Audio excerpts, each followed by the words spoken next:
Selamat sore semuanya. Nama saya Carlos dari kelas 11 IPA. Di sini saya ingin menjawab pertanyaan yang telah diberikan oleh guru SPK saya kepada saya. Pertanyaan yang pertama, apa perbedaan physical distancing dan social distancing? Social distancing ini jarak sosial, sedangkan physical distancing ini pembatasan sosial. Pertanyaan selanjutnya, mengapa negara lain memilih lockdown dan Indonesia tidak? Negara lain memilih lockdown karena sebagai upaya untuk memutus penyebaran virus corona tersebut. Sedangkan ada 3 faktor Indonesia tidak menerapkan aturan lockdown ini. Yang pertama, aspek sosial budaya. Pada aspek sosial budaya ini, rahasia umum yang diketahui banyak lini masyarakat adalah tingkat disiplin yang rendah, komunalisme tinggi, dan mayoritas bergerak di sekitar ekonomi. Aspek yang kedua ini aspek wilayah. Indonesia sebagai negara yang geografisnya dianggap besar dan terdiri dari ribuan pulau ini, terlebih pintu perbatasan ilegal. Beberapa kita masih menjadi pintu lalu lintas logistik ke luar negeri dan dari satu pulau ke pulau lainnya. Faktor yang ketiga itu ada aspek anggaran. Menghadapi wabah COVID-19 ini juga tidak luput dari perlunya dilakukan pemfokusan ulang dan realokasi anggaran untuk percepatan penanganan COVID-19. Pertanyaan selanjutnya, bagaimana kalau aturan lockdown diterapkan di Indonesia?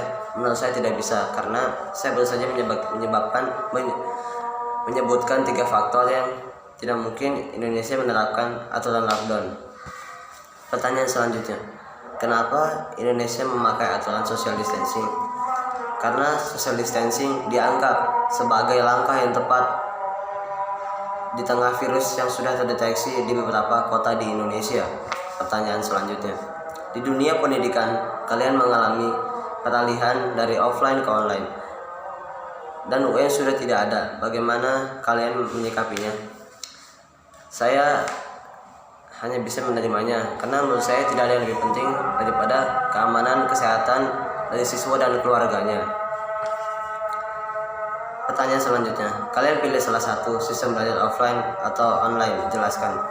Tadi masing-masing belajar online dan offline memiliki kekurangan dan kelebihan. Ini menurut saya sendiri.